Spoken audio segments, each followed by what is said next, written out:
as our guest. Hello everyone! Today we are going to talk about technology in the future, about sending messages through thinking. What do you think about it?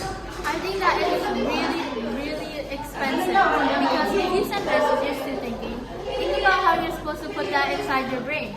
Is that likely possible? I don't think it's that possible. Would you use it if they were to create that? For me, I wouldn't use it because I'm scared that something might happen. Like if they put something in our brain, what happens when there's like an error? Or what happens if we send the wrong thing? What if we're overthinking and then we suddenly send the wrong thing? Could they possibly make it in the future? For me, I don't think it's possible because they would have to implant something in our brain in order to send messages through thinking.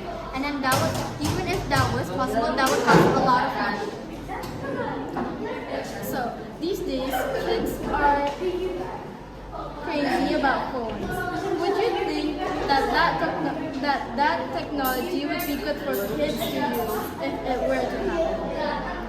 It would make them less use their phone, but there's still the thing that what happens if something actually happens, like to their brain. So like, I don't know if it's good or not, but for me, I don't think it is. What do you think is the pros and cons about this technology? Pros is that it's faster and easier.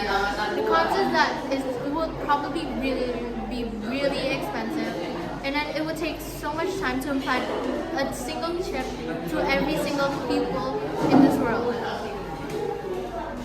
Do you think it's safe? No, I do not think it's safe at all. Okay, that's all. Thank you, Ginny Neutron.